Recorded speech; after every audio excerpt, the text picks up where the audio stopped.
Salut à tous les speedduelistes, c'est Edox de la team Speed Millennium, j'espère que vous allez bien. Du coup, aujourd'hui on se retrouve pour découvrir ensemble le contenu du nouveau deck de démarrage Speed Duel, les cauchemars tordus. Le nom me fait assez rire. Euh, du coup, oui, l'annonce du contenu vient juste de sortir, donc aujourd'hui, le 1er mai. Donc c'est parti, on va découvrir ensemble du coup le contenu du deck de démarrage et voir ce qu'il y a d'intéressant dans ce structure. A tout de suite.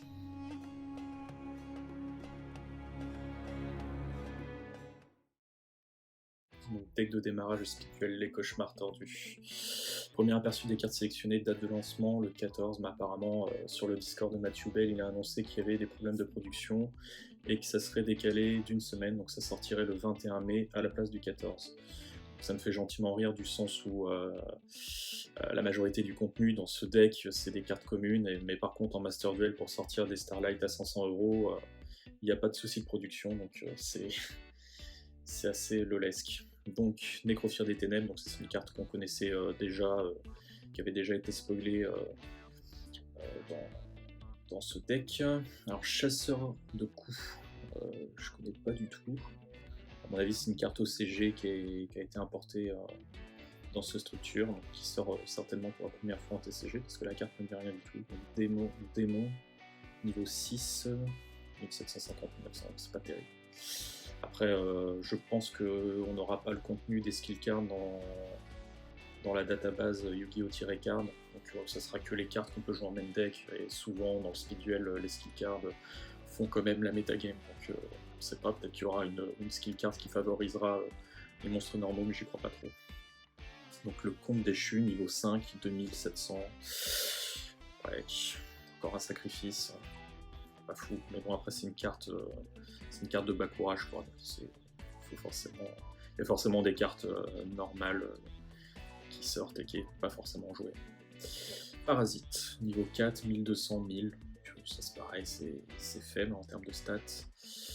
Corbeau à fouet, donc une réédition qui était sortie, je crois, dans SBLS. Donc pas fou non plus en termes de stats. Le fantôme des rêves enfui. Pareil, cette carte, à mon avis, c'est la même chose. Ça doit être une carte OCG qui sort pour la première fois en TCG, parce que l'illustration ne me dit rien du tout. 1300, 1800 de défense. Chevalier sans tête. 1450, 1700. Je vais pas trop m'attarder sur les monstres normaux, parce que, à mon avis, c'est pas ce qui nous intéresse le plus. Esprit enchaîné de la Terre, donc démons normaux. 2000 de défense quand même. C'est pas... L'ombre qui contrôle les ténèbres. Niveau 3, pareil, à mon avis, ça doit être une exclue. Une carte qui est exclue OCG qui sort en TCG. Alors, enfin, les monstres à effet. Gap, maître de la guerre. Un niveau 6 démon, 2200, 2000. Tous les monstres sont changés en position d'attaque face recto. Et aussi, leur position de combat ne peut pas être changée. Ok. Les effets flip ne sont pas activés. Ça peut être intéressant. Une fois par tour, vous pouvez révéler un nombre de votre choix de monstres de type démon dans votre main, et jusqu'à la fin de cette carte gagne 300 d'attaque pour chaque carte révélée. Ok. Pourquoi pas. Un sacrifice de 1200, ça met tous les monstres en position d'attaque, les effets flip ne sont pas activés. C'est à voir. C'est marrant parce que là, du coup, on voit qu'il y a une sorte de rareté. Donc peut-être que ce sera une carte foil dans le structure. Je ne sais pas. Hadès, le gouverneur des ténèbres. Pareil, c'était une carte qui était déjà spoilée dans le structure. 1450, c'est un niveau 6, donc nécessite un sacrifice. Non invocable spécialement depuis le cimetière, annule les effets de tous les monstres détruits au combat avec un monstre type démon que vous contrôlez. Donc ouais, je pense qu'il peut peut-être y avoir un deck démon, à voir le suite du contenu. Ça peut être pas mal, par exemple, quand on attaque un bateau Yumi, son effet se déclenchera pas si vous le détruisez avec un monstre démon. En fait, tous les effets qui s'activent entre guillemets dans annuler les effets des monstres détruits au combat, ouais, donc ça annule les effets. Maître des marionnettes, pareil, un niveau 6-0-0. Lorsque cette carte est invoquée par sacrifice, vous pouvez payer 2000 life points pour cibler 2 monstres type démon dans votre cimetière invoqués spécialement. Non, invoqués spécialement les cibles, ils ne peuvent pas attaquer ce tour. Ok. Ouais. ça fait un peu cher quand même, hein, payer 2000 life points, et ce monstre-là il gagne pas forcément d'attaque non plus, il reste à 0-0.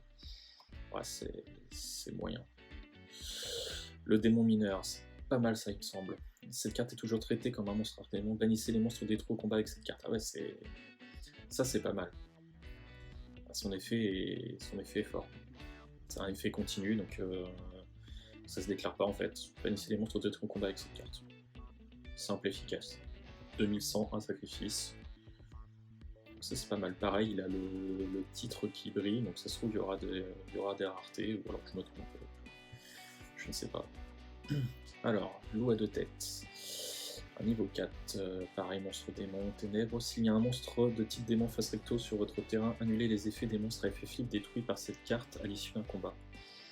Ouais, il y a l'air d'avoir pas mal de cartes qui annulent les effets flip. Donc Insectement Jordan déjà sera un petit peu moins joué, vu qu'il était pas mal joué en ce moment dans la méta insecte. À voir. Prométhée, roi des ombres. Niveau 4, 1200, 800. Si cette carte est invoquée normalement, bannissez un monstre ténèbres depuis votre cimetière. Si vous le faites, cette carte gagne 400 d'attaque pour chacun d'eux jusqu'à la fin de ce tour. Allez, bannissez minimum un monstre ténèbres. Ouais, c'est... Ok. C'est jusqu'à la fin du tour par contre, c'est dommage. A voir s'il y aura des cartes qui peuvent bénéficier des effets lorsqu'ils sont bannis. Arc démon lancier. Un niveau 4, énormément de monstres démons dans cette structure. 1600, 1400, il y a déjà des stats un peu plus honorables. Une fois par tour, lorsqu'un monstre que vous contrôlez déclare une attaque ciblant un monstre en position de défense contrôlé par votre adversaire, vous pouvez activer cet effet. Si vous le faites durant ce combat, si l'attaque du monstre attaquant est supérieure à la défense du monstre en position de défense, infligez la différence. Okay. C'est un perce def. Une fois par tour, le monstre que vous contrôlez déclare une attaque ciblante. Ok, ah ouais, c'est pas que lui en fait. Une fois par tour, lorsqu'un monstre que vous contrôlez déclare une attaque. C'est sur un monstre en position de défense, donc on choisit le monstre qu'on contrôle. Ok. Pourquoi pas. Imitateur des ténèbres, level 3, ok, il y a des levels. Il me semble que cela était déjà révélé. On connaissait l'existence de ces cartes dans cette structure. Et je ne me souviens plus des effets, donc 1000, le level 3. Si cette carte est détruite au combat et envoyée au cimetière, piochez une carte, et si cette carte a été invoquée par l'effet de imitateur des ténèbres level 1, piochez 2 cartes à la place. Ok. Là, il y a le LV1. Effet flip, on pioche une carte. Ok, durant votre stand-by, vous pouvez envoyer cette carte face recto au cimetière, invoquer spécialement imitateur level 3 depuis votre main ou deck. Okay. Masque des ténèbres, une réédition, elle est en ultra rare dans un booster. Rechargeur fou. Lorsque cette carte est détruite au combat et envoyée au cimetière, envoyez 2 cartes depuis votre main au cimetière, et si vous le faites, piochez 2 cartes. Ok. Ça peut modeler un petit peu les mains. Après, voilà, les stats sont pas folles. Il y a l'air d'avoir pas mal de monstres qui percent def, donc à voir. Donc là, à mon avis, on va passer aux magies. Donc, épée de la noire, destruction, c'est une réédition. Offrande aux damnés, ciblez un monstre face recto sur le terrain, détruisez la cible, et aussi sautez votre prochaine draw phase. C'est une jeu rapide. On saute la prochaine draw, donc on pioche pas. Et ça se débarrasse d'un monstre sur le terrain en ciblant la carte. Donc ça peut être pas mal. Hein. En vrai, ça peut être pas mal si on arrive à prendre un card d'advantage assez intéressant. Ça se débarrasse d'un monstre, vu que c'est une magie rapide. On peut le faire durant le tour de l'adversaire. À voir. Je pense que ça peut être une carte assez intéressante à voir le reste du contenu. Tourbillon, qui est réédité certainement en commune. C'était une carte de SBLS qui permet de payer son life point. On détruit une carte magie ou piège face recto sur le terrain. C'est une magie rapide également. Éruption des ténèbres. Ciblez un monstre ténèbres avec max 1500 d'attaque dans votre cimetière, jetez la cible à la main. Ok. Oh, je vois Invitation des ténèbres. Waouh. Ok. Alors, voile des ténèbres. Durant votre draw phase, je crois que cette carte, elle était... Ouais, elle existait déjà. Si vous piochez un monstre ténèbres, vous pouvez la révéler, envoyer au cimetière ou piocher une carte supplémentaire. Donc c'est une réédition voile des ténèbres. Mais Invitation des ténèbres en spirituel, mais c'est cool ça. En même temps, ça paraît assez logique avec tous les monstres ténèbres qui sont dans ce deck. Et waouh, Invitation des ténèbres en spirituel, ça claque.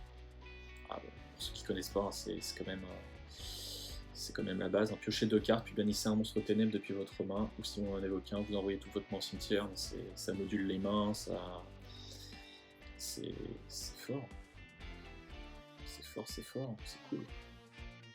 Ténèbres absorbantes, bannissez 2 monstres ténèbres depuis votre cimetière, ajoutez un monstre ténèbres de niveau 4 depuis votre deck à votre main. Ok.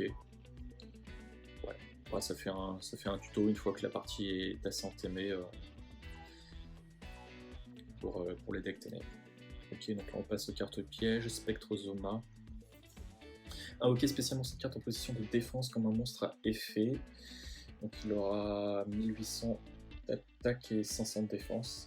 Monstre ténèbres zombie. Et cette carte est toujours traitée comme une carte piège, donc ça garde quand même une slot. Si cette carte est invoquée de cette façon et détruite au combat, infligez des dommages à votre adversaire égaux à l'attaque du monstre qui l'a détruit. Ah ok. Ah, c'est pas mal. Ouais, ça favorise les deck burn, ça fait une défense. Après, on peut se suicider aussi sur un gros monstre. Par exemple, s'il y a un dragon blanc aux yeux bleus, on attaque, on prend 1200, mais l'adversaire prend 3000 points de vie, je pense, hein, si c'est ça. Ouais, c'est ça. Charité de l'homme ordinaire, donc c'est une réédition. Point de contrôle inflexible également qui est réédité, ok. Ça c'est plutôt cool parce que c'était une bonne carte dans la méta actuelle, ça fait toujours plaisir de l'avoir en commune. Le golem de lave qui était révélé, hein, donc à mon avis ce sera une grosse rareté. Il y a Iba Robo. Ok. Ouais, en fait là tout en haut c'était le deck de Bakura, puis là on passe à partir de golem de lave au deck de Marek.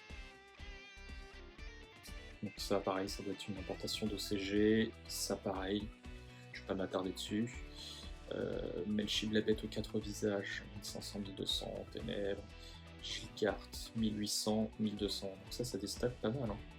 Démon normal, un ténèbre, donc à mon avis celle-là elle risque d'être jouée. Elle risque d'être jouée avec les decks chargés, pourquoi pas avec Invitation des ténèbres, enfin en tout cas ces stats sont bonnes, c'est des bonnes stats. Prisonnier des ténèbres, ok. Toku, il y a... ok. Lucius ténébreux, LV8. Donc encore des monstres LV, donc il y a la panoplie, LV8, LV6, LV4. On commence par le LV8, niveau 8, 2800, 900. Si cette carte a été invoquée par l'invocation spéciale par l'effet d'un... Ok. Les monstres de votre adversaire que cette carte détruit au combat sont retirés du jeu, leurs effets sont annulés. Ok. Le level 6, si cette carte est invoquée par l'invocation spéciale par l'effet d'un... Les effets des monstres de votre adversaire que cette carte détruit au combat sont annulés. Donc pareil que le LV8, durant votre prochaine stand-by. En fait, ils ont tous le même effet, et puis durant la prochaine stand-by, on peut élever d'un niveau supérieur depuis notre main ou depuis notre deck. C'est ça. Démon légendaire, niveau 6, donc nécessite un sacrifice, et durant chacune de vos stand-by phases, cette carte gagne 700 d'attaque. Ok. Why not? Je pense pas que ça soit ultra joué, mais pour les decks qui tempo, pour les decks stall, qui jouent sur la durée, ça peut vite monter. Donc, ouais. Ça me semble moyen. Choc de Baiser. Niveau 5, 800, 600. Lorsque cette carte est invoquée avec succès par invocation normale, invocation flip ou invocation spéciale, envoyez toutes les cartes posées sur le terrain dans la main de leur propriétaire. Waouh! Ah ouais! Ouais, c'est pas mal.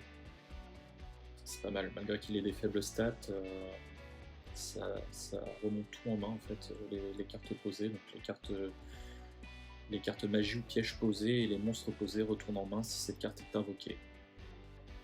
Invocation flip, normale ou spéciale. Ah, c'est pas mal. C'est pas mal. Et le poémer. Ça, c'est des cartes aussi. Hein. Démon, niveau 5, 2000 d'attaque, 1400 de défense, non invocable spécialement depuis le cimetière.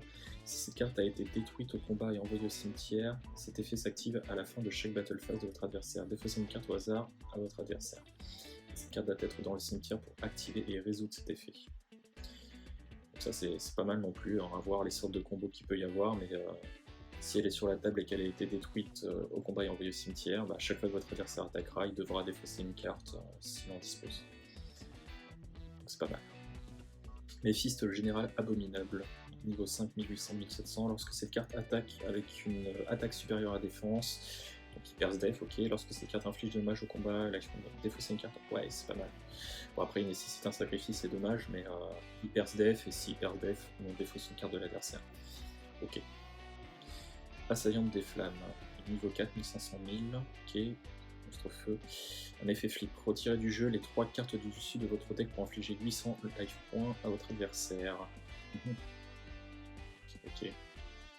C'est pas mal pour les decks burn. À voir. Le fait que ça soit un effet flip, c'est un peu lent, mais à voir. Viser Death le maléfique, ok. Niveau 4, 500 200. Si cette carte est invoquée normalement, ciblez un monstre contrôlé par votre adversaire durant votre 3ème stand-by phase après l'activation de cet effet, détruisez. C'est attendre 3 tours quoi. Cette carte ne peut pas être détruite en combat tant que le monstre ciblé sur le terrain. Ok. Ouais, c'est un peu lent. Midoriya, donc ouais, une carte classique de Marek. Lorsque cette carte est détruite en combat et envoyée au cimetière, ça peut cibler le monstre sur le terrain, cibler un monstre sur le terrain et détruire la cible. C'est pas mal ça comme carte. C'est une bonne carte. Lorsque cette carte est invoquée, cibler un monstre face recto sur le terrain, il perd 800 d'attaque. Héroïde des ténèbres, c'est la base, hein. Le trio de Doria, Héroïde et Trilago. Si les seules cartes contrôlées par votre adversaire sont des monstres face recto avec minimum 1600 d'attaque, cette carte peut attaquer directement votre adversaire. Ça se trouve, il y aura des cartes qui permettent de réduire un peu la puissance d'attaque et puis attaquer directement, donc ça peut être pas mal. Boganian, durant chacune de vos stand-by, infligez 600 points de dommages à votre adversaire. Donc pareil, ça va être une excellente carte pour ceux qui veulent jouer burn, jouer énormément de cartes défensives et à chaque stand-by phase, votre adversaire prend 600 si cette carte est face recto sur le terrain. C'est pas mal. Réédition, non, même pas réédition. Hommage aux damnés. La carte n'était pas sortie en speed duel. On défausse une carte, on cible un monstre sur le terrain, on détruit. Ok. Ça c'est plutôt pas mal, ça permet de se débarrasser des gros monstres, donc ça fait des allouts supplémentaires à mettre éventuellement dans le side. C'est pas mal. Montée de niveau. Ouais, ok. C'est pareil logique qu'il la sorte pour les decks avec les levels. Envoyez un monstre level face recto que vous contrôlez au cimetière, invoquez spécialement un monstre depuis votre main ou deck qui est listé dans le texte du monstre envoyé en ignorant ses conditions d'invocation. Ça permet d'éviter d'attendre un tour pour pouvoir level up les 2 monstres qui sortent dans ce deck. Échangeur de créatures. Chaque joueur donne le contrôle d'un de ces monstres au choix du contrôleur à son adversaire. Vous devez choisir un monstre normal face recto. Ok. Vous devez choisir un monstre normal face recto. Ouais, c'est à voir. Pacte avec le diable. Envoyez un monstre invoqué spécialement du terrain au cimetière et invoquer spécialement un monstre normal de niveau 4 ou moins depuis votre main. Ouais, en fait, ces cartes-là, ça donne du support pour les decks vanilla à tester, tester. Unité de ravitaillement. Une fois par tour, si un ou plusieurs monstres que vous contrôlez sont détruits au combat par un effet de carte, vous piochez une carte. Ça va être joué dans les decks un peu stall. Ça va permettre d'avoir du card advantage. Donc c'est une magie continue. Faudra voir. Les cartes pièges. Filin de survie. Lorsqu'un monstre. Lorsqu'un ou plusieurs monstres sont détruits au combat et envoyés à votre cimetière, défaussez toute votre main. Puis ciblez un de ces monstres, invoquez-le spécialement. Si vous le faites, il gagne 800 d'attaque. Plusieurs monstres sont détruits au combat et envoyés à votre cimetière. Il faut qu'ils soient détruits au combat. Défaussez toute votre main. Il faut avoir au moins une bonne carte. Donc cible un de ces monstres, invoquez-le spécialement si vous le faites. Ouais. Ok. Et ça porte bien son nom quoi. Au du cauchemar, activez cette carte en ciblant un monstre contrôlé par votre adversaire. Il ne peut ni attaquer ni changer sa position de combat. C'est une piège continue. Lorsqu'il quitte le terrain, détruisez cette carte. Durant chacune de vos stand-by phases, infligez 500 points de dommages à votre adversaire. Le monstre doit être sur le terrain pour activer et résoudre cet effet. Ça favorise encore énormément les decks burn, les decks stall, les decks qui contrôlent en fait le terrain et qui fige un petit peu la partie, quoi. Donc, je pense qu'on pourrait se passer de ce genre de carte, mais ça rajoute quand même une carte défensive. Parce qu'en fait, il a pas forcément. Pour activer la route du cauchemar, en fait, il faut même pas que l'adversaire attaque. Il suffit d'avoir un monstre. C'est-à-dire cibler un monstre contrôlé par votre adversaire, ne peut ni attaquer ni charger son position de combat. Ça se trouve, on peut même cibler un monstre face verso avec cette carte. C'est un peu cancer. Hein. Vendeur de cercueil. Chaque fois qu'un ou plusieurs monstres sont envoyés dans le cimetière de votre adversaire, infligez 300 points de dommages à votre adversaire. Ça favorise encore les deck burn. Le sling métallique. Invoquez spécialement cette carte position de défense quand un monstre a effet. Ok. 0 d'attaque 3000. Et cette carte ne peut pas attaquer. Ouais. C'est un gros rôle, quoi. C'est un gros rôle. C'est aussi considéré comme une carte piège, donc ça prend une slot, mais ça fait un monstre à 3000 de def qui peut pas attaquer, donc ça stall. Hein. Rugissement d'orgueil. Durant le calcul des dommages, si votre monstre combat un monstre de votre adversaire avec une attaque supérieure, payez des life points égaux à la différence en attaque, et durant le calcul des dommages uniquement, votre monstre gagne une attaque égale à la différence plus 300. Ok, ouais, ça permet de passer n'importe quel monstre. C'est pas mal. Et certainement deux cartes feuilles, donc Griffe Noël. Vous pouvez invoquer spécialement cette carte depuis votre main sur le terrain de votre adversaire en position de défense en sacrifiant un monstre qu'il contrôle. Ok. C'est comme une sorte de kaiju en fait. Et si elle est invoquée de cette façon, durant la end phase de ce tour, vous pouvez piocher une carte. Ouais, c'est pas mal. C'est pas mal du tout pour se débarrasser d'un monstre assez chiant, et puis à la fin du tour, vous piochez une carte. Ça vous fait invoquer spécialement cette carte-là sur le terrain de l'adversaire en position de défense, donc il faudra passer les 2500 de défense. Et à la fin du tour, vous piochez une carte. Si vous invoquez de toute façon durant la phase de ce tour, vous pouvez piocher une carte. Ok. Excavation de pierre magique. Défausser 2 cartes, puis si une carte magie dans votre cimetière, ajoutez à la vôtre. Ok. Ouais, il y a des trucs, il y a des cartes intéressantes. Il faut que je regarde également les 2 cartes. Je crois qu'il y en a 2 cartes promo qui sont dans l'autre structure deck qui n'a pas été annoncée. Toc.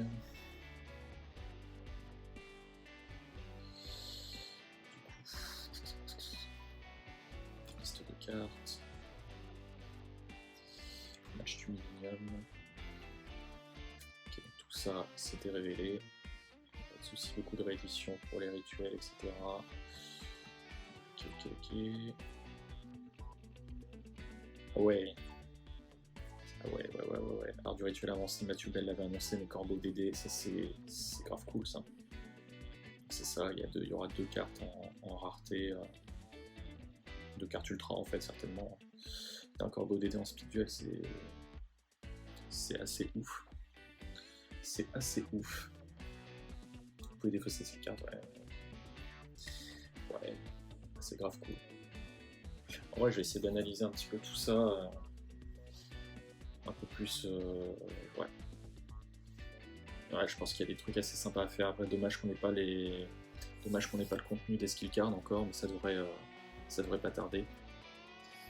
Et je pense que s'il y a des skill cards intéressantes, notamment pour les archétypes démons, il y a moyen de faire quelque chose de plutôt cool.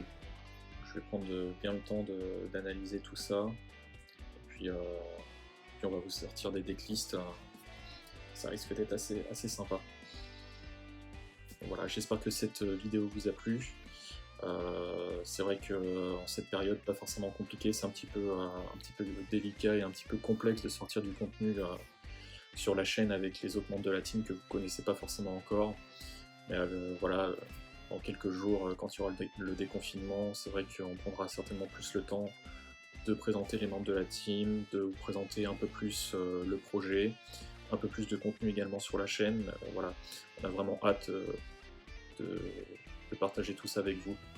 Donc, si vous aimez du coup, le speed duel, que vous avez hâte de découvrir les decklists avec les nouveaux structures deck, n'hésitez pas à vous abonner à la chaîne YouTube, à nous rejoindre également sur notre page Facebook. On risque, quand les tournois reprendront, On mettra du contenu, des decklists, des conseils, on peut répondre également à vos questions sur des rulings, tout ça, tout ça. Donc je vous invite à suivre du coup notre page Facebook, à vous abonner également à notre chaîne YouTube. Et sur ce, je vous dis à très vite. C'était Dogs de la Team Spinning Millennium. Salut tout le monde!